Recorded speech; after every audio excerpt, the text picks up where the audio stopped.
Welcome to the Avert Your Eyes Podcast, where we talk with some of the most creative people within North Texas and beyond. I'm your host, Michael Gibson Jr. This episode's guest, we welcome back Russ Sharek. He's a professional clown and creative director of the Circus Freaks, which is a circus ensemble that makes unusual acts of theater and other forms of professional grade whimsy. The Circus Freaks have an upcoming show aptly titled This Show that's happening July 7th through the 9th at the Margo Jones Theatre at Fair Park. You can visit their website by visiting circusfreaks.org for tickets. In this episode, we discuss their upcoming show, Russ's recent experiences in London and Paris, being in the right place at the right time, and so much more on episode 20 of the Avert Your Eyes Podcast. Consider yourself warned. Get on it. I'm working. I'm hitting that button. Which one? Oh, that button. We're here. We're here. I got this. This is beautiful. It looks like a little robot. It's joined us at the table.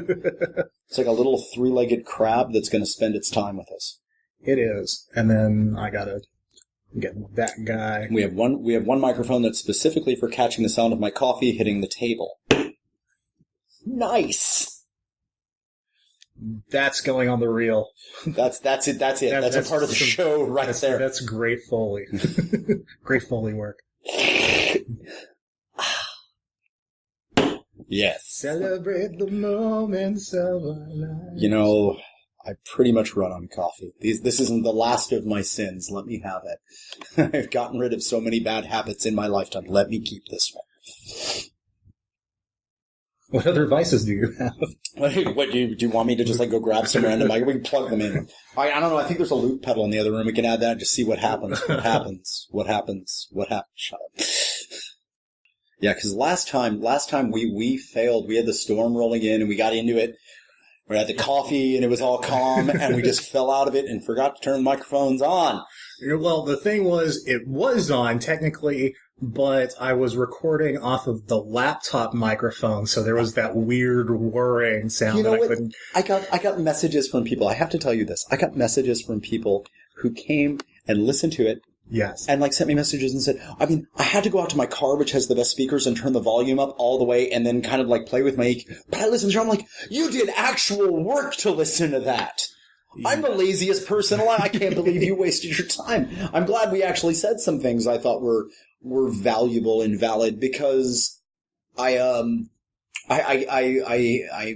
can't believe that people spend the time. It actually really gets me when someone cares. Yeah, and I really appreciate that people listen too, because it's great to have viewers and listeners and stuff. All right, we're not going to do this on video because I am pre-show unshaven and coffee. We're still organizing the plan. Yeah, I've set out an elaborate trap involving half and half and fresh coffee. For my vegan listeners, I'm not drinking the half and half. I don't know if that's actually valuable to know. Just I find it entertaining.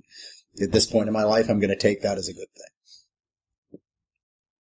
And generally for this, what do people... I don't put sugar in my coffee. Okay. This is basically use it like a teaspoonful of sugar. Simple syrup and you. You've probably made a very sweet cup of coffee. A milkshake to help you through the meeting. I feel like I should go grab some instruments and bells and blocks to clack together to help you with your old-timey radio show. Well, we should go downstairs and get them. Right! Watch out for that alligator. What alligator? I don't see it. Ah! Two grown men with a microphone, and this is what we came up with. Well done! Well, thank you for sitting down with me, Russ. It's great to get a chance to do this again. We were talking just a moment ago how the last time I got a chance to sit and talk to you, which was the most mental of conversations, where we sat down to talk about theater and clown and ended up going into religion and philosophy and all these great things. I then went on this insane journey of we had a teaching and performing tour in America, and then I did a show that was a benefit event for Clowns Without Borders, and then I turned around and I was gone, and I was disappeared for a little while to go study with an amazing clown instructor in London, and then I came back and we bounced around for a little while, and now we are right about to do a show. So I've been nonstop in the best possible way, and I get deeply offended at myself when I say, "Oh, how have you been?" I've been busy. I have been busy, but I've been doing all the things I really love. I've been exhausting myself trying to fill the good to-do list with all the stuff that I'm excited about, with the opportunities to learn new skills and to try new things, and to take things that I've learned and try to both be able to teach them and bluntly do them. Because knowing something and being able to do it, I've learned over the last year, are radically different concepts, and I'm trying to put all of these pieces together.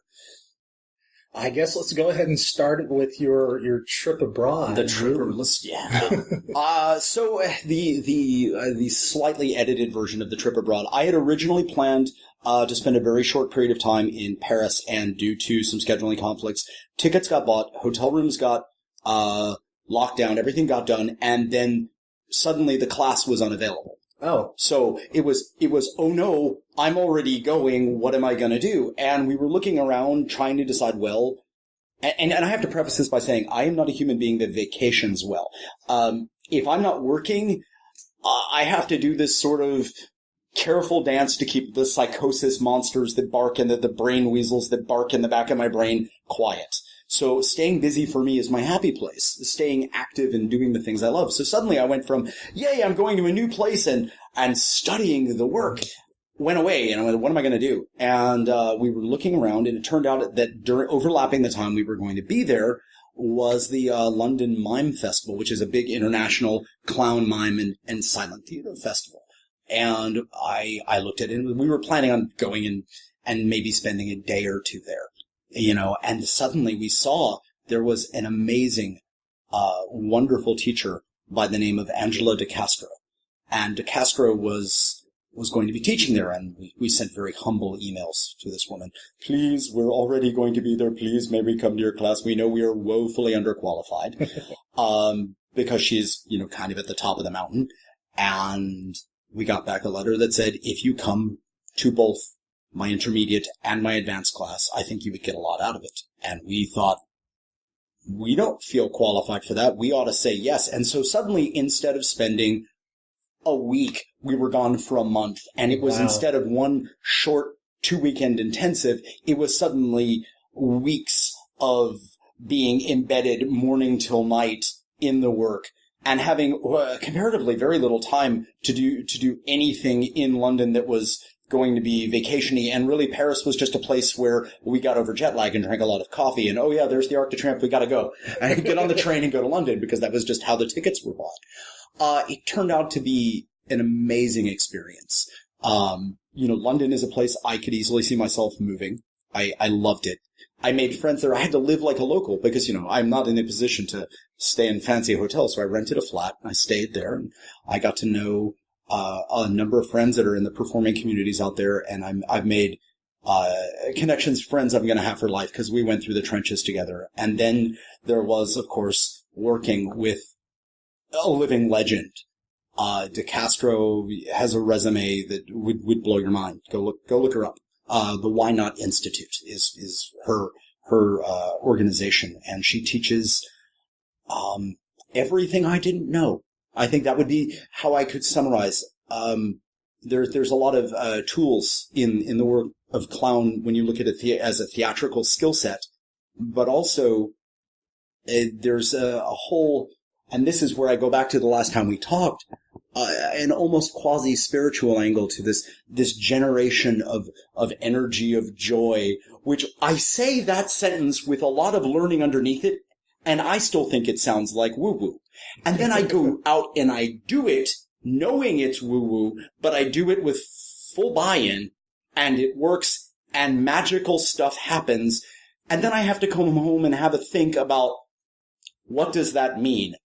That's my wash, rinse, and repeat of the last few months of my life, is going, okay, take this teaching, go try something based on looking at this as more than just a style of acting or a style of theater, and take it from a place of, we're really going to bring our heart to the table. We're going to bring our vulnerability to the table and see what happens. And it's equal parts heart-wrenching, traumatic, and beautiful all at once. I go to a gigantic event and I end up just staring people in the eyes and making them feel validated. And somehow I didn't do anything, but somehow everyone says, you're very good at your job. And I go home wondering, I hope no one figures out that I don't know that I really did anything other than show up in a good mood.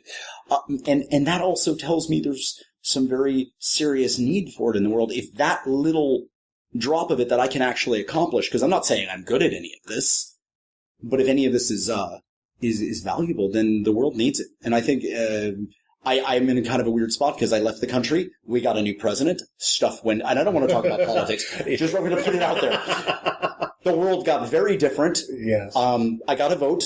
I didn't know what was going to happen, and I voted accordingly. And I then watched what happened from another country. And I think the funniest thing was being in London where people would walk up to me and say, "You're American. We heard." And we want you to know we've been dealing with bad, PMs, and we've been dealing with bad leaders for 19, 20 years. You only have to survive 4, unless you get lucky. And it was the first time you always hear about, Mother England. I really felt that I was the idiot abroad, and they were just saying to me, it's going to be okay. And then I came back and the world was in a place that's hard to joke about. Yeah. And so now, and my job is to make fun, so, and I have been sort of trying to figure out where is my spot in that sense. And I'm not an activist. I believe, the world needs kind people in the world. And we've talked about that in the past. And we need some kindness. We need some joy. We need some fairness. Some things are really messed up and we need to work on that. But ultimately, there are people who are better versed in being on the front lines of that. And then I started thinking about it. I was like, but I validate people, make people happy, and make them giggle. And that's a big deal. And then I had an experience about 2 months ago while coming back down from this amazing trip and processing all of this. That was my, every now and then, I validate and I help people and I get on stage and everybody feels good. But every now and then I need that. I'm a child. I know I need that.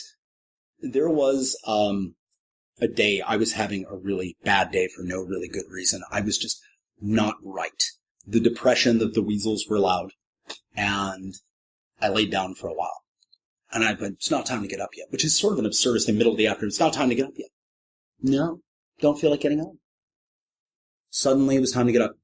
Suddenly I'm fully dressed and I'm going for a walk, and I grab my trench coat and my hat like I'm in London. And it's still just cold enough to survive that life choice at this point in the year. And I go for a walk. And I see, and I cannot believe that I'm telling this story and it's going to go live, but I don't care. I see a guy holding a pistol to his head.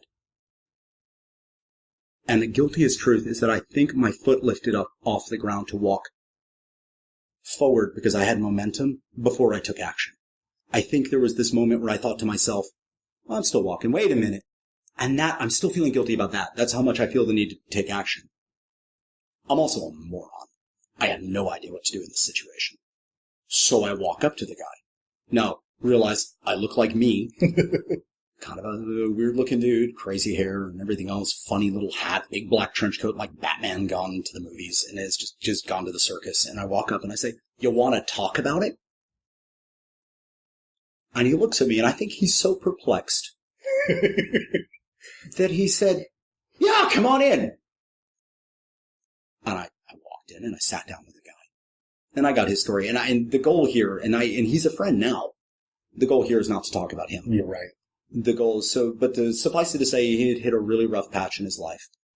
And I happened to be standing in the right place at the right time, and I took action. And in that moment, I knew what my job was. My job was to just be with this guy and validate the crap out of every decision but the stupid one, and own with him what a stupid idea. And we sat there talking about it in a very sort of objective, detached, the sort of way that only real trauma can get you to. Yeah.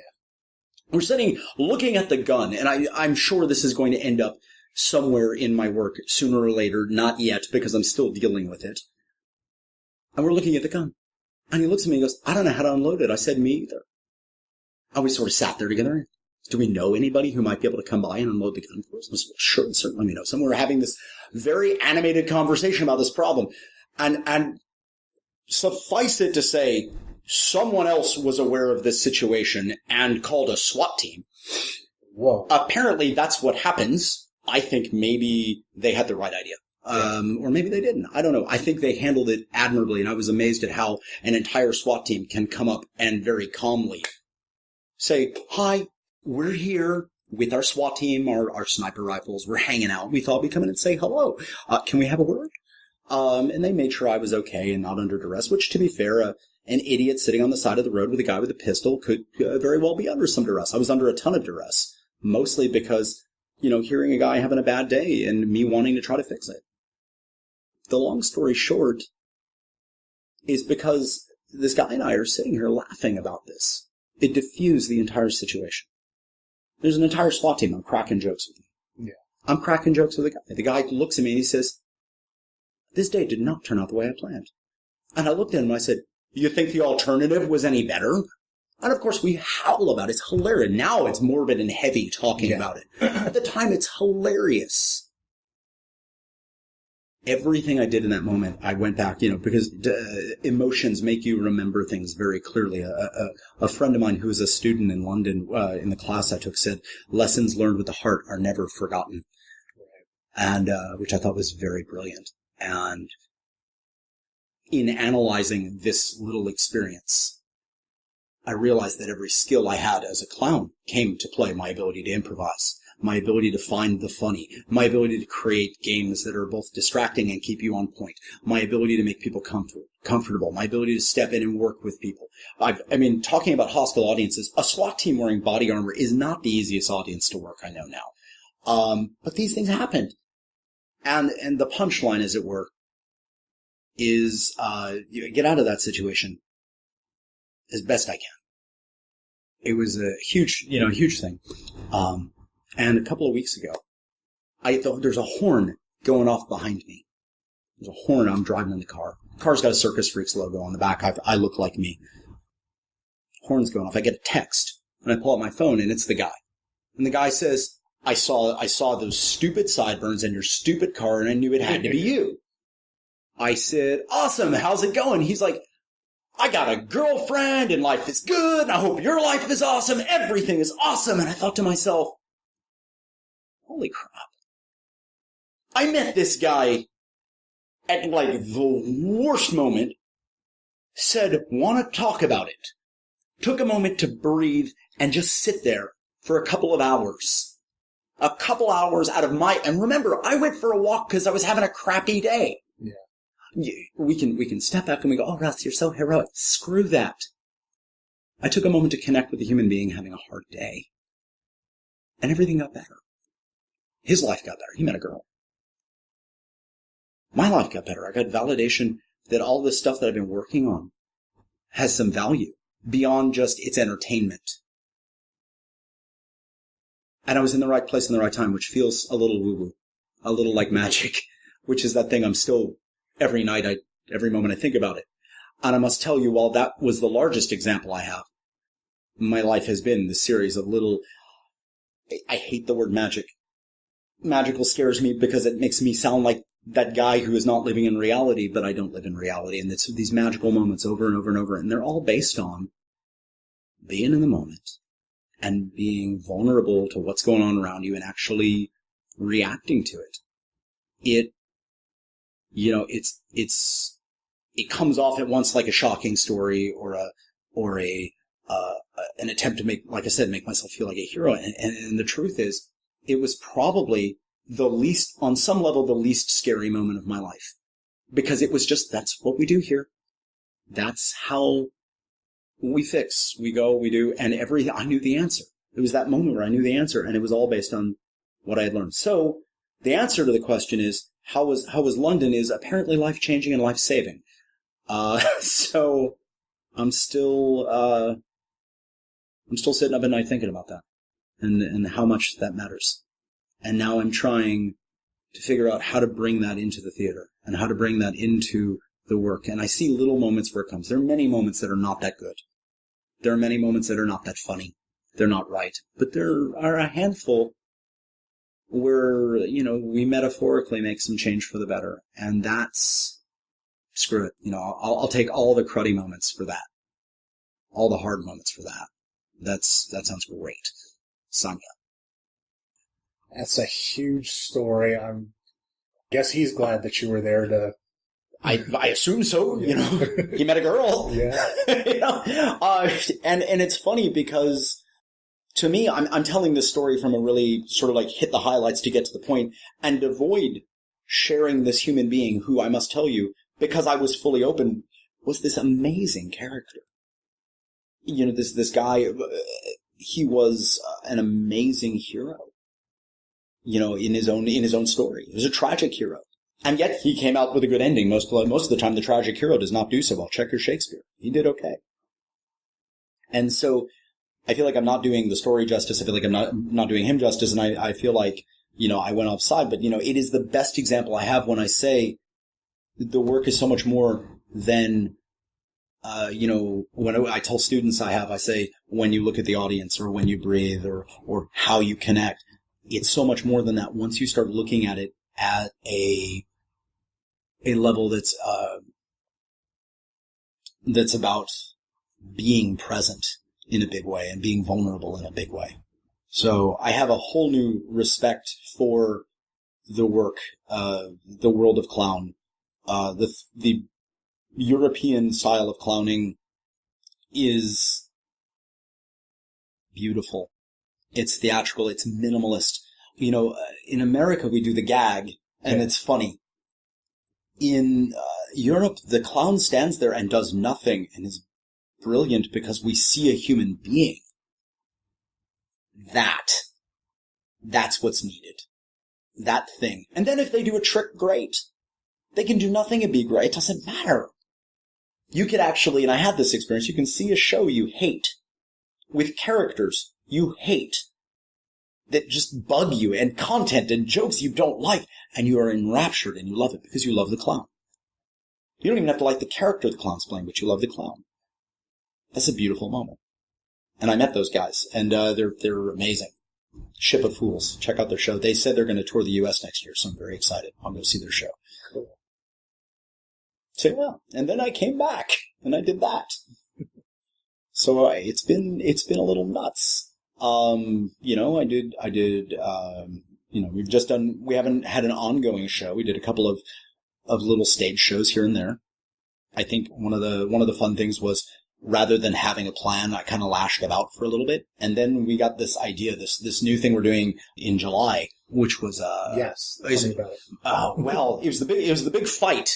That's the truth. I'm pouring more coffee for the Foley artist. I'll pour more coffee and then tell the story. Glug, glug, glug, glug, glug, glug. So I had a friend of mine who's also one of my students. His name's Isaac Young. He's an actor here in town. And Isaac and I were talking about at some point doing a show. We would love to do a show together, love to work together. And I'm like, I don't know. Yeah, sure. And he goes, well, I know the right people to get you in the door at the Margo Jones, which is a beautiful little black box that almost nobody knows about, but it's booked up all year round. Yeah. And I was like, do you think they have an opening? He goes, I don't know. Go ask this person. And so I made the connection. And sure enough, they had a date that was just a couple of months out. And I said, yeah, okay. And I signed all the paperwork. And then I told the guys. I said, we're doing a show. We're doing it at the Margo Jones. We're bringing Isaac on board for the show because, obviously he made the connection. And I want to work with him. And we're going to do a little variety show. And everybody got really pissed off. Because, of course, for a moment, it seemed like I had taken creative autonomy away. And you have to understand something about Circus Freaks, which is very different than a lot of other companies. While this is not a democracy, I'm the boss, sure. Creatively, while I am a creative director, we have a guy who runs tech for us who wrote some of the opening monologue of the show.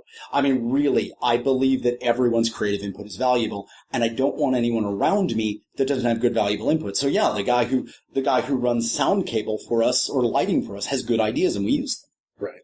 So we are very much a creative collective in that sense. And so there was this moment where, we got pinched. Everybody got a little pinch because it seemed like I was taking charge. And I was like, oh, no, that's not what I mean at all. And I said, no, this is just this moment, this opportunity. We're going to do it. And it became this thing. It was like, and we were arguing about it constantly. It was like, well, I don't even know what we're doing for this show. Well, this show is going to be good. We're going to have fun. And finally I was like, well, let's stop for half a breath and realize what we're talking about is this show. And that became the title, just like that. This show. The one at Margo Jones. Yes. And so the show rapidly evolved. We realized the most interesting thing about the writing process was the writing process, which is, I fear, might sound a little meta, but it goes back. There's a clown that is a friend of mine, and he once said, first you book a theater, then you write a show. And I always thought it was the other way around. And he's like, yeah, but nobody ever actually does that. I said, and I have always walked in, I've never walked in, as I said earlier, I don't like walking into things without a plan. But the pressure of having made a promise and having to deliver is magic. And so we had said, we're going to do this show, the one at Margo Jones, with no plan and a big fight starting it off. Now, when I say fight, I mean fight like families fight, like brothers and sisters fight. I don't mean like offices have arguments that destroy. I mean a lot of creative people who really, truly respect and love each other throwing furniture. We went through this thing and everybody took a breath and we realized that it was a really true thing that all shows are dumpster fires. They're train wrecks until they aren't. Especially behind the scenes. Oh, yeah. And then we had started off with a good fight and we're all really passionate. And all of that went in. And we realized that that's what a show is. It's that cauldron and the good stuff bubbles to the top and you dump the garbage when no one's looking. And so the show became about that process. And without diving too much into it, it was a really fun thing to explore all of the initial failures and all of the initial stuff and then go, well, what's good here? And some of us like to work gag to gag. Some of us are very driven by narrative, and some of us are driven by, I want to do this thing in a show. And so all of us had different things. We put it all on the table, and it was like an enormous mess, and we just started sifting around with it. And suddenly, there it was. A really neat premise that was the premise of actually dealing with this problem that we always pretend doesn't exist. Oh, no, where it was easy the whole way through. It's not. If it was easy, everyone would do it. Exactly. So at the end of the day, we wrote this thing and we just turned the corner. There's a moment where everybody pitches ideas and some of them are on the board behind me if you look. Don't take pictures. It's a mess. It's a mess. And the thing about Play-Doh and chicken is not related. I'll explain that if you want. But there's this point where I take it all and I type it all up and then we put it into a shared document by a company that we don't want to promote because they're not sponsoring us, but it rhymes with Oogle. Okay. And at that point, it becomes everyone's script. And so for a little while, it's mine. It's mine. You've given me your ideas and I'm in command. And then I go, oh, I love you all. And we just did that handoff recently. And of course it comes late in the process because we shape the final beats of the show to have a nice shape and everything else. And that's the thing where I really come in and go, ooh, and then we take that and we get in the lab and we start rehearsing. Not just because the acts for us, we have to rehearse those for months, but the individual transitions between them come pretty quickly because it's very organic. And we start going, oh, this is a nice moment here. And this would be fun. And all that good stuff that was in the energy of the battle comes to the top and just, it looks amazing. And so I went from a thing that gave me a lot of like lost sleep and anxiety to a thing that I'm very proud that I can't say I wrote, that my friends and I wrote. And we wrote it after a big argument about wanting to be in control of creation. And the truth is no one is. No one ever is. We're all just chasing it. We're all just trying to catch the tail of it long enough for some of its magic to rub off on us. And so that's kind of what the show is.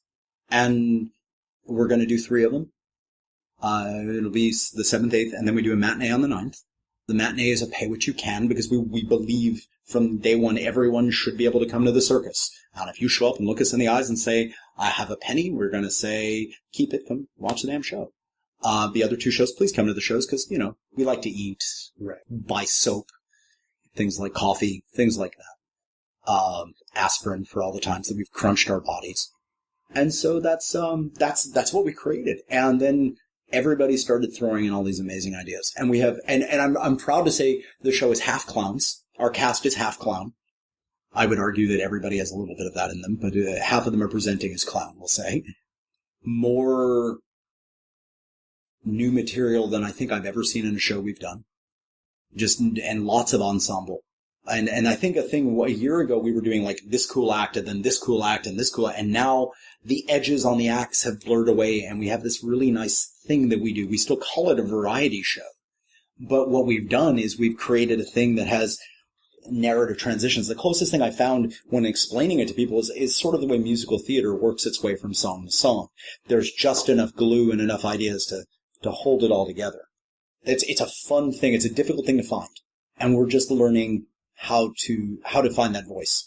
But it seems to be becoming sort of the style when we do a show where we're doing whatever we want. It seems to be what we build. And we've done that a couple of times now. This one's different because it owns the fact that everything starts. I mean, we try to come in. We're a circus. We try to come in. We know what we're doing. This one starts as bad as it can get and goes up from there. And by the end is a really, really wonderful, wonderful little finale. Awesome. Well, I'm looking forward to it. I've seen a couple of the little posts that y'all have put out there. The cartoons, yeah, we've all been converted into cartoons. Isaac turns out is a great illustrator, and he said, send me photos of all the cast, and suddenly we were living cartoons, which I think is a much more fun thing to say than clowns sometimes. So we put those out there, and we have the problem that we want to share all the cool things we're doing, but it's a secret. There are some things that I can tell you we have never done in a show before. There are at least 2 things that I'm fairly certain have never been done in a show. We've researched to see if there's a stunt. And we're pretty sure no one's ever done it before. And if so, that means we're the first to have ever tried it because we're really stupid. I remember the last time that we talked, I did go back and listen to it. But you were working on a gag with the plunger and throwing paper balls into a cup or something like that. Oh, Did you ever master that? And that's still not in the show. That's not in the show because that would be great. I'm still working on that. And what I find is very interesting about my solo writing process, I tend to write a lot of cool stunts and tricks. When I do what lots of people come and tell me is the work they really enjoy watching me do, and the work that seems to help make shows work, I kind of back off from that. Sure, I get my solo moment. I get my nice moment. But I start looking for ways that how can I, as a clown, as a character in a story, serve the story best, serve the ensemble best. And a lot of times I give my ideas over very quickly, and I realize that, and everybody else is doing this as well. I'm not saying I did this and nobody else did, but everybody's sort of giving their idea. Oh, it'd be really neat if you did this here. And somebody go, hey, why don't you try this? And suddenly you start losing the edges of where your moment is. But that's also the point of where things get better than what you could do on your own and why you work in an ensemble. It's ego bashing because you want to pretend you go, oh, yes, I've traveled the world. I'm very learned and I know everything there is. You know nothing. But when you get past that, there's this really nice moment where everybody says yes. And it's beautiful because suddenly you're in your partner's head and you're doing these things and you're doing nothing.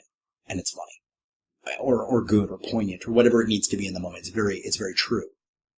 There's a quote I love. It's that good theater is very truthful. It may not be very realistic, and real life is very realistic and unfortunately not very truthful.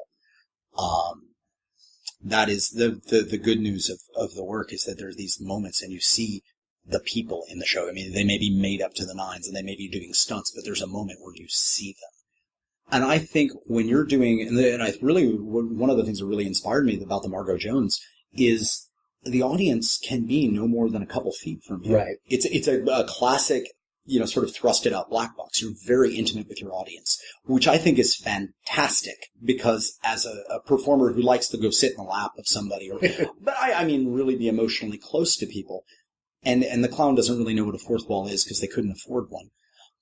I think it's a really valuable thing to be in the work in that way, in that space, and then start to write a show where there's a reveal of who someone is. Because they're in the room, they can't hide.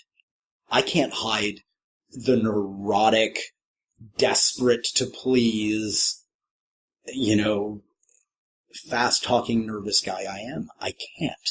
So when I can reveal that in a positive way and find a moment where that version of myself, the character, not me, the performer, but the character, is a hero, what a wonderful moment. Or if he's a failure, but we like him, we like that too. And I think all of the characters find a little bit of that in the show. And that to me is a really nice time to spend with people and to share it with an audience. And I'm really excited about sharing that with an audience. Very awesome. I know you're a clown, and we don't have to go there if you don't want to, but hit me with your best shot. It's huge. I'm sure it's still on a lot of people's mind. The end of the Ringling Brothers Circus. Boy, of all the things, all the things you could ask me. So I preface this statement, or this series of statements, with the following. I have many friends who and teachers and mentors and people I greatly respect, who either are to the very end or were at some point in their careers part of Ringling. I auditioned for Ringling and I did not get in.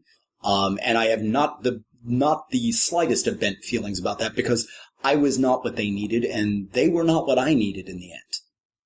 But I've sort of always run alongside Ringling. That said, some of my earliest memories of Circus, I grew up on the East Coast, and so there was Ringling. And they put on a heck of a show.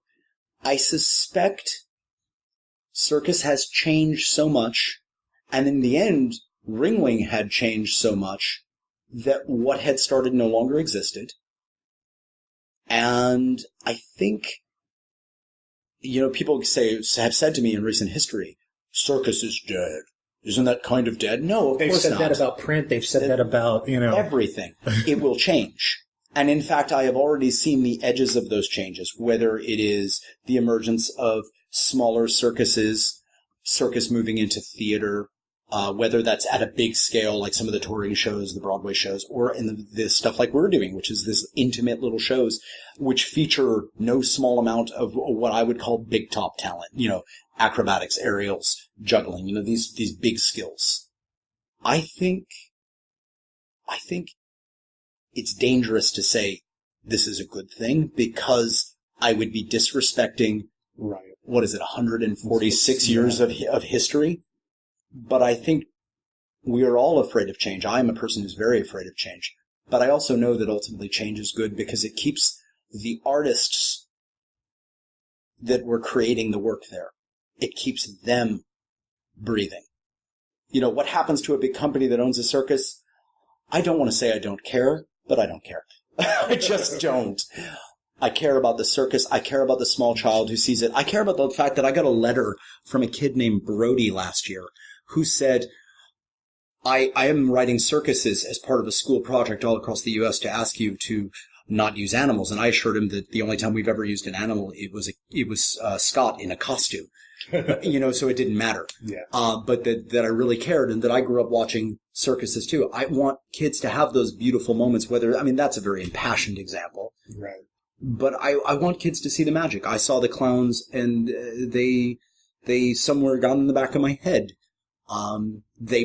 Ringling brought the first view of circus to America. In a sense that got into the popular culture. I know there were things before and after. So, of course I'm sad to see the end of an era, but I don't think that means the end. And I think it will be very interesting to see these skills which have become state of the art. There's a standard finally to teach them. It'll be interesting to see how they move forward. I'm actually very excited about this time in history. I think for a lot of people, this is a moment where there's opportunity. You think about it's a frontier. And one of the things I've always been just deeply aroused by in circus is the fact that it's one of the last meritocracies. because it requires ability. If you are good, you get to do. If you get to do, you get the job. Pretty simple. Yes. If you're not a likable person, we probably get rid of you. That's a separate problem. But ultimately, it was and is a place where someone, it doesn't matter what your degree, your background, creed, your race, whatever, these are irrelevant, and I'm having to like dig up a list of popular ones. None of that matters. The matter is, can you do the thing? Then you get the job. And I mean, I got into this whole circus thing from another career late in my life, so my perspective on it's very different. I had to, take charge of my physicality and try to get a chance to even play the game. That I get to play the game is a gift. Yes. And I think I remember the experience of getting to audition for Ringling and the respect they had for the people in the arena. We were at American Airlines, and I went to audition. Very stupidly. I had no idea what I was getting myself into. And they treated us all with such great respect. And there was the Clown Alley came to watch us audition. It was a workshop setting, so even if you didn't get talked to, you learned something. You got a little taste of the world. It was magical. I think that's the thing that people will take away from it. They'll take away the magic of it. And they'll take that and hopefully, much like a lot of these examples, into other things, into their day-to-day life, into their next project, into their next circus. I know there's a former Ringling ringmaster who's founded his own circus. So that's an amazing thing that happened. And that's a person who, of course, by virtue of the job they did, kind of knows how to do that job. Right. So I think it was probably also a boot camp for a lot of people who will become the leaders that will teach others. So I think in the end, the dispersal of that becomes pollination. It's just moved around a bit. We'll see where it lands. But as to what do I think of it? It's time for change. So change happened, whether we were ready for it or not, like so many things. Which is a beautiful way to look at it. As from a spectator side of it, it was very disheartening to hear that it was coming to a close. Is a thing I can't even imagine what it was like for the performers. And I have friends who were on the last tour, and it was very emotional. These are families that grew up generations of being in it, and I can't speak to that. That's not my experience, but I know what it's like to have a community, and what I can tell you is the most beautiful thing about circus is the truth is no one in circus says goodbye. They say, see you down the road. That's actually a thing. Because they know sooner or later they will work together again. This afternoon I got a phone call about a charity project. And they were wanting to bring us in, and we're going to do it. And it's brand new, so I'm not going to say too much now, but what I'll say is a brand new thing. And we were talking, and in the list of possible people I haven't seen in years. And I'm like, wow, it'll be like a reunion. And how wonderful it is that we get to reconnect. And then we get to catch up on, what did you learn? What did I learn? Someone who knew me years ago doesn't know anything I do, and I don't know what they do. So we get to reconnect. So I think that's what'll be. We lose an icon, sure. We find a new icon. Yeah. But then there's also that the heritage of it, it seemed like something that was as American as apple pie, that I don't have any kids of my own, but I was, the possibility now of taking them to a Ringling show and watching the magic unfold upon their face and stuff. That's heartbreaking to me, but there are new shows. There are other incredible circuses, and realize that even in its later days, what you have in your sort of pop culture psychographic data bank about what was at that show may or may not have still been there because it had evolved over time in an attempt to capture and maintain its audience.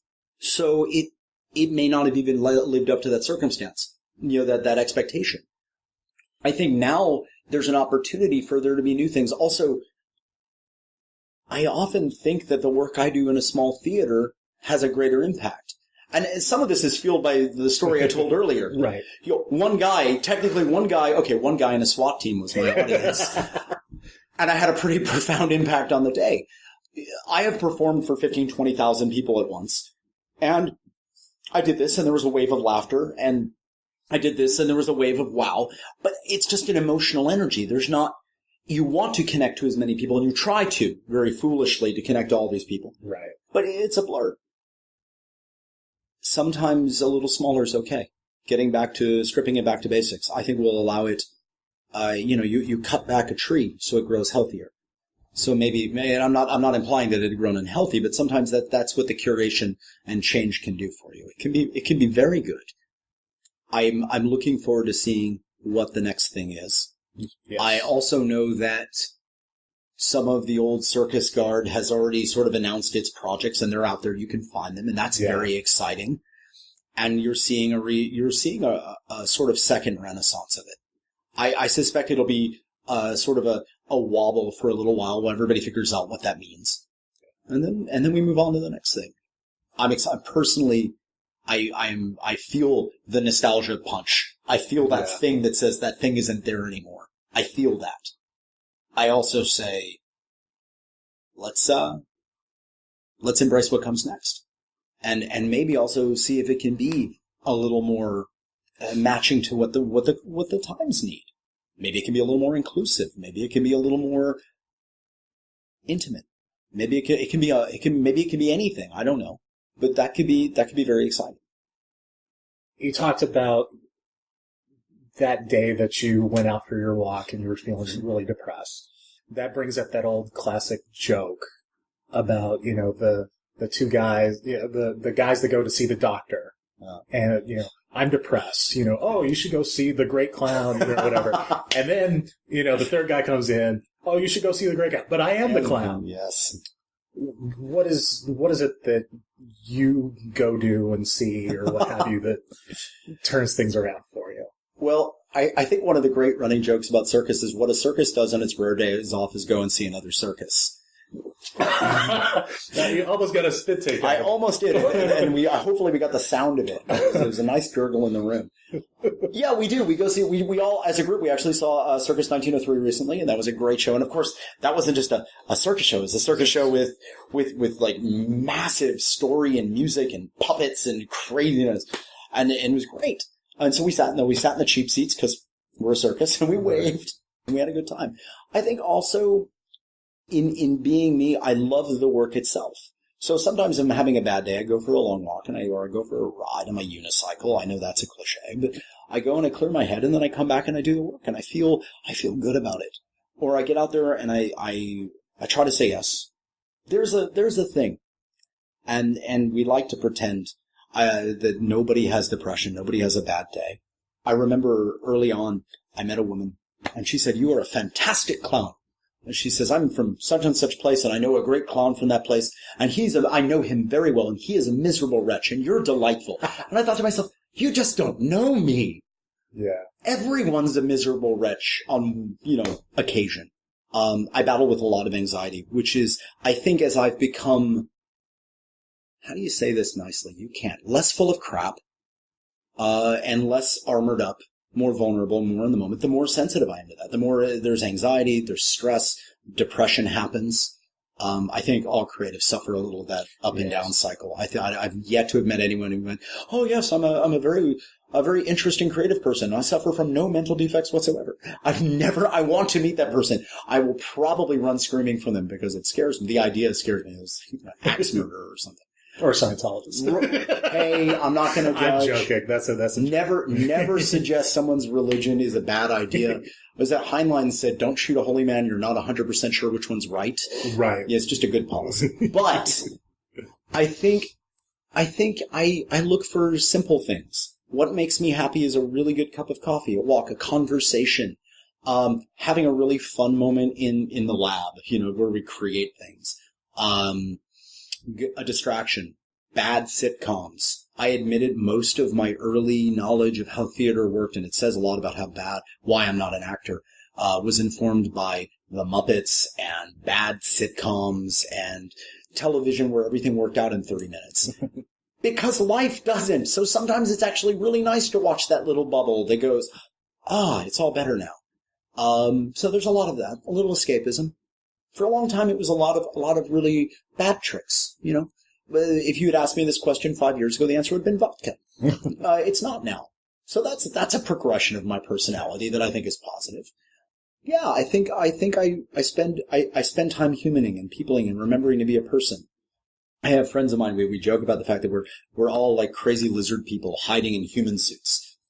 Do you make that as normal as that possibly can be expression, and you smile and everyone sort of gets a nice laugh out of it. I think that's what we do, is we go and we remember we're human. We remember humans are daft. We're very silly. And you find the joy in that. Not in a mocking way, but in a, oh, good, I'm not the only one who sits up at night unable to sleep because I'm worried about a thing. Yeah. Hug someone you love, and if you can't handle being touched or hugging, shake their hand or just look them in the eyes. Little things. A good bowl of noodles. That's okay. Give yourself that. There was a question I wanted to ask you at the last session. Well, Doc, ask away. And we did. I ended up asking you off mic, but what is your favorite joke? if you care to give. I will.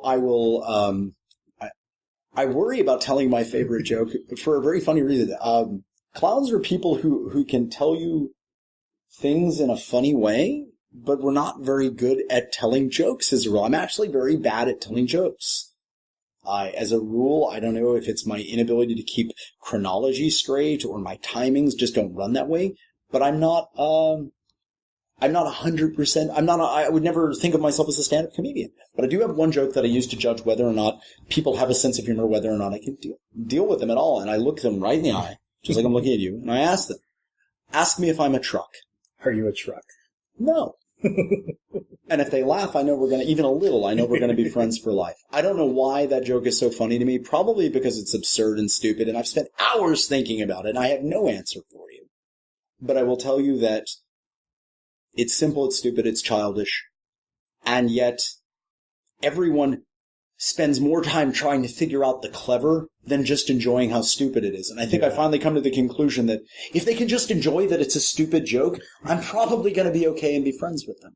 If they're trying to find the trick, they're on defense, and I cannot get close to them. So yeah, that's probably my favorite joke. Ask me if I'm a truck. Are you a truck? No! So now we have two of them on camera. Maybe one of them will be funny.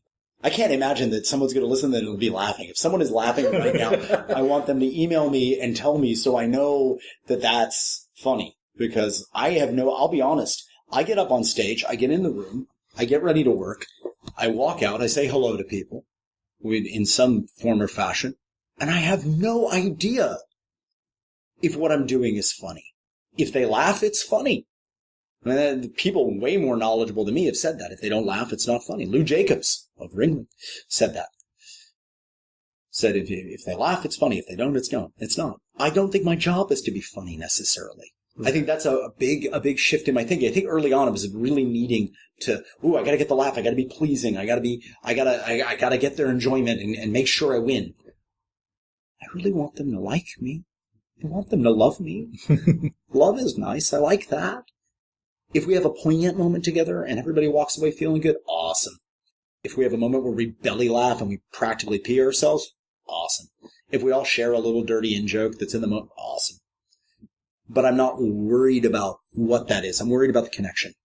The little intimate spark that happens between people. That's what I'm after. Awesome. As we're wrapping up, an hour goes by so fast with you. That's because I talk too much. But no, it's so. You are probably one of my most favorite people that I've met through doing this. It hasn't even been a year yet, and I've done about like 21 of these so far, and they're all good. I hope people are listening. If I have friends who listen to this, I'm going to say go listen to the rest of these because they're great fun. Especially between now and the previous one, like you get like so deep, and it's always very interesting. There's no such thing as a normal day in my world. Right. That's I think the real secret of my life is the fact that if someone says, well, what's your life like? I say, well, I live in the middle of a circus. Imagine what that's like. And they say, oh, that sounds mental. I said, you got it. There it is. And then on top of that, you manage it. Well, I think the word manage is a big grown up word. I like to think of it sort of more like persuading. I think at best what I can do is sort of talk nice to it and hope it doesn't eat me.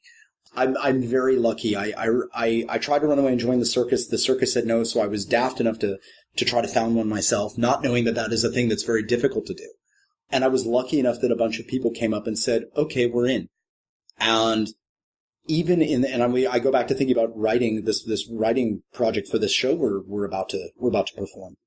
And I think to myself, wow, when we're at each other's throats, I think I sometimes lose sight of just how rare it is to find a group of people who want to come together and build something that's more than themselves, put their egos aside, not necessarily worry about their moment, but worry about getting to play together. Yeah. And then all of that for the purpose of someone else's entertainment. I say in the lab when I'm teaching, I say, the worst part about being a clown is you have to learn not to laugh at your own jokes. When you find something funny that's genuinely funny, you have to train yourself to no longer find it funny so it becomes mechanical. And I say, but the payoff is, the dirty secret is, but then you get to spend the rest of your life enjoying giving it to other people so they can experience it for the first time. And so there's a lot of work that I do where there's something that it's a good bit. And I'm just giving it away, and I'll never be able to laugh at it again. But boy, do I love it when you laugh for me or when you feel for me. Yeah. That's fun. And then to have this group of people that kind of gets on board with that and wants to create with you. I feel ridiculously lucky that I met the people that they came. I mean, in some cases they came to me. In some cases they refused to leave. I'm trying to think of the list of how we met all of these people. They showed up and they wouldn't leave. And when it got hard, and let me tell you, I mean, on one level it's a business. On one level it's a family. On one level it's a creative collective. On one level it's a dictatorship run by a psychopath. And yet they stay because they believe in it. They believe in it and they're passionate about it. And I think I'm very lucky to get to work with these people. These freaks from the circus. These circus freaks. Oh, them. Oh, wow. If I had done it that way, I would have put the button on it. But, yeah, you did it for me, so I don't have to. .org. That's my favorite show. We just have a couple minutes here. A couple of minutes. Hit me with something hard. Something good. What would you tell your younger self? Well, you have to understand, what would I tell my younger self is the question that scares me most, because I often feel like I don't know who that guy is. I've made so many changes from who I was just a few years ago, and then again there was another reboot period in my life, and a very dark reboot. There's a certain point you go back far enough, and I keep that at bay, as opposed to integration of that into myself. I deal with it. I take it out of the box once a year, let it scream at me, and put it away. I'm not foolish. But at the end of the day, I spent a long time suffering from, literal and emotional scarcity, which made me mean. I was smart, and early on I learned if you lie, it's bad, and if you get caught lying, it's worse, so be really good at lying. That's a terrible lesson I had to unlearn. To not be so damn selfish.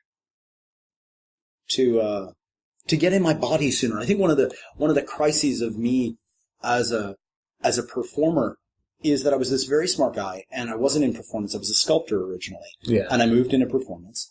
And when I moved into performance, I had never inhabited my body in any real way. And now, of course, I'm learning from things that were, derived from like the Lecoq School and places that are just so physical in nature. And I hang out with people that are half my age who do impossible things. And I didn't get in my body until my 30s, man. Really, do a push-up before 20. Do, something. And it was because it was approached in you must do this and be it's a manly thing. And I wasn't that guy, and I was angry. And so I didn't learn how to put anything other than anger into that, so it didn't happen. And then I learned to swallow my anger along with cheeseburgers and cake. And that cycle was was a thing that was very unhealthy for me and led to a sort of self-destructive behavior. And simultaneously, I didn't learn how to express myself. Once you learn how to live in your body, I think the step that comes after that is you learn how to really communicate. When you realize that 65 to 90% of our communication is nonverbal, we're having a much different conversation than what your friends are going to hear. Right. You know, what our listeners get to hear. But when you realize that, once you live in your body, you're communicating more honestly. And I think there's a loop that happens there that it gets back in your head and it changes the way you think. Plus, you know, happiness comes from doing things that feel good. The body is where the feel-good sensors are. I know that sounds dumb, but it is. And it's true. Most true things are kind of dumb. So I think those are the kind of pieces of advice. You know, travel more. You know, see the world. Play with people. Play well with others. Yeah. You know, that sort of stuff.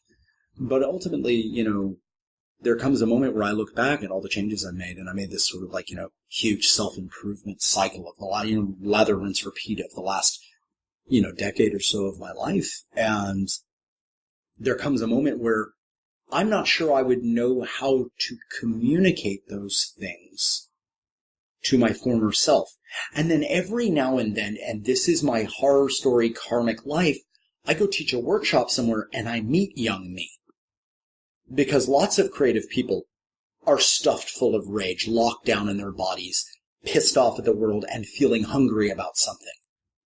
And I have to figure out how to talk to my former self. And then I try.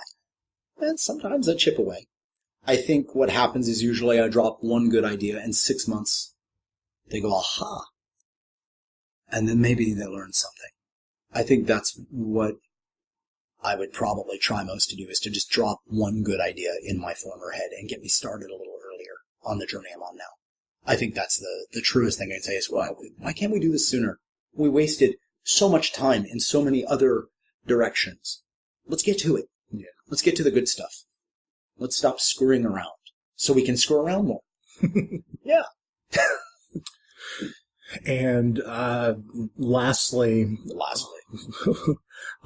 you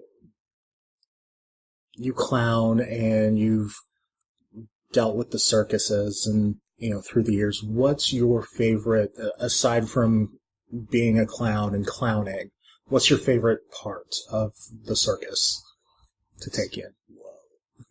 Oh, wow, that's a good one. Because, you know, to me, the clown is like a state of mind, so it doesn't ever really fully go away. Yeah. I think the moments that are most spectacular to me, and I preface this by saying I know people who are at spectacular levels of talent that I don't even understand. So this is from a Neanderthal's view of the circus. The moment where they are that spectacular, and yet they do something in that moment to remind me that they're a person and not a well-oiled machine. They are an athlete. They are trained. But when they remind me that they're a person, I become so much more amazed that a person could do that. It doesn't matter how good you are.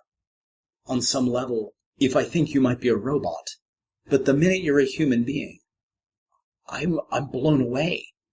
I think that is probably the heart of the circus, is that it is a very human experience. If you think about it, theater is this weird illusion, and circus has this as well. We all sit down and we're all going to look at that spot over there, whether we're all sitting facing a stage or we're all in an arena staring at the middle. We're all going to agree that this is the only thing going on for a little while. That we can get a group of people to do that in this day and age shows there's a need for it. Because There's no reason in our highly connected, highly distracted, effed up world that would ever happen to more than a couple of people at a time. We get a whole room full of people who paid money to do it. Let's really, we're not saying it's lucrative. We're saying this is the scenario. They're all together. They're all looking at the same thing. And sometimes it's a guy who walks out and says, hi. And everybody says hi back. In this weird sort of validation kumbaya loop that is so needed. It's insane how much we need this. And that it's live and that it's always different. It may be the same gag night after night, these shows night after night, but somehow it's fresh because the kid over here screams and somebody looks. Or this happens, or something goes wrong, or something goes especially right. And we get to enjoy that. is ridiculous to me that happens. It's in the moment and it's live and it's beautiful. That is really cool. We have so many ways to distract ourselves. We have so many ways to disconnect while still taking in information, that we can find these things. And I think of the theater's ultimate purpose, perhaps, such a dangerously lofty thing to suggest, is that it reminds us to just, switch it all off and be here and stare at the thing and watch what happens. Because human stories are cool. And then we use that, is what Circus seems to do, is it seems to take that and leverage from that place of human stuff into impossible.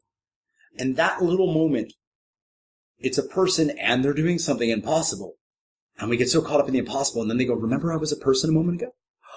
Oh, right, you're a person. That must be really hard. But we're also simultaneously reminded, wait a minute, I'm a people too. And that means if you can do the impossible thing with lots and lots of practice, and not just you're a special person who has magical powers, then maybe that can be me.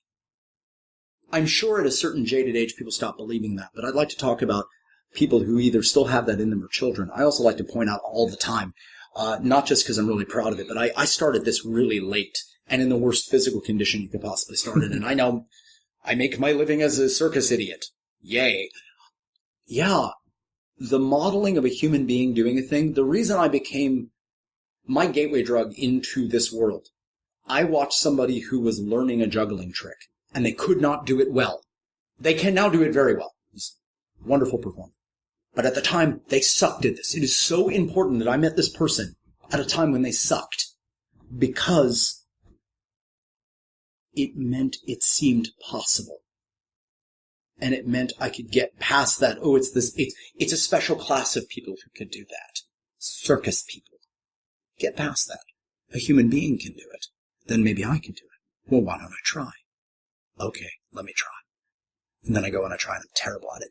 But maybe I enjoyed it. Or maybe it seemed almost possible. Maybe I got lucky and did it on the first try. Then I'm chasing it forever because, I got lucky. Beginner's luck means we'll try again. So that, for me, is the part that will always capture, and I will call important, that we're reminded that we have potential. I think we get caught up and we forget that we have any potential at all because we have a job to do. We have this and that. The crap that gets on top of us. I hurt when I get up in the morning. And every time I hurt in the morning, I go, what did I do 2 days ago? Did I do something 2 days ago that would have made that hurt? Yes, I did. Okay, good. I'm not just feeling that way every day when I get up. All that stuff buries you. Because we don't bound out of bed and feel like superheroes. Nobody does. Except for 5-year-olds. Maybe. Yeah. No, I have this visual of like 5-year-old. Oh, my back! But that guy, when I see someone who might feel that way, I remember I was in St. Louis and I saw one of the circus greats, the Wallenda family. And Tito Wallenda, the reigning patriarch of the family, is 90 years old. He's on a high wire in the middle of a snowstorm. He's a really old man, and he goes up on the high wire and he sits on the chair in the middle of the snowstorm. He's got a trick. He flips his hat up to his head. And he missed because of the wind. Yeah. The wind hooked it. Because there was an ice storm going on. He still went up there. The thing goes flying off to the side, and you saw him go, damn it. And we all just cheered because that's the level he's at. And we're reminded. But he's just a guy. Yeah. I mean, he's legend and everything. Put that aside. He's an old man sitting on a wire doing something impossible. Surely that must be inspiring. If that's not inspiring, you're dead inside. You'll wake up. And that's the part that I always go back to, are those little human things. The screw-ups are phenomenal. It's the part I enjoy, is being reminded that we're, again, when it goes back to that, we're all screw-ups. We're all a mess. We're all lizard people hiding in human bodysuits. And we're just trying to get by. I hope, and I've seen evidence of it. Little moments, not just the big ones like the story I told earlier, but I've seen moments where I meet someone and they're in an audience for a show I do, and we got them, we affected them, and we gave them something good, And sometimes you do that stuff and you think, oh, this is really cheesy. The word, the British slang is naff. It's really schmaltzy and saccharine. And you're like, maybe it didn't sell. I did it with all my heart and I really believe it, but maybe it's just too much. And somebody walks up to you and hugs you, all sweaty from a show, and they just go, oh, thank you. I need that. You think, yeah, okay. Maybe not so, maybe not so saccharine, maybe not so naff, maybe valuable. And you walk away feeling pretty good that you did that, and you realize just how hard that is to do and that no one else is doing it. That's the job. Awesome. Is there any last thoughts that you want to? We talked about the show. We talked about all the stuff. I'm teaching more now, which is very exciting. And if you hit our website at circusfreaks.org and you go, you can look at events to find out what shows we have coming up. You can look at workshops, and you can find out we have a couple of different things a month where you can come and either juggle with us and hang out and learn circus arts, or you can actually get in the lab with us and learn some of the world of clown with us. And we're teaching it in a really gentle way. We kind of take one idea and play with it, and then, kind of deconstruct that. And so it's not too intimidating. I am talking about doing another tour, and maybe an intensive, bigger thing. But all of that will be posted on the website as they come to fruition. So I would say now's a really good time to, if people aren't already aware of what we're doing, is to start keeping an eye on us, because we're starting to put a lot of cool stuff, cool opportunities to learn, and not just see shows or buy products or whatever, but really to get involved with stuff. I think that's a cool thing that we moved away from for a little while because we were showing and touring and everything else. And we're back in that rhythm of like, we're here and we're doing stuff. Come join us. And that's a very cool place to be. So I would say, come play. Come play. Very cool. Well, Russ, thank you so much for sharing your time and coffee with me. Are you kidding? This is the highlight. It's this and going to the gym. It's an absolute pleasure. Thank you. Thank you. That's the podcast. Thank you again to Russ Sharek for sitting down with me again. You can find him on Twitter at Russ Sharek, and that's RussSharek. And you can visit the Circus Freaks website to find out about upcoming shows, including their aptly titled This Show, happening July 7th through the 9th at the Margo Jones Theatre at Fair Park, by visiting circusfreaks.org. Keep up with the Avert Your Eyes podcast by checking out past episodes by visiting our website, avertyoureyespod.com. There you will find everything you need to subscribe to the podcast, with links to iTunes, Stitcher, TuneIn Radio, and Google Play. And don't forget to leave a comment or review, like the ones we received from Talk Tribe on Twitter, that reads, "I am in awe of the caliber of your podcast. I really like your interview with Carl above. Feels so real and down to earth.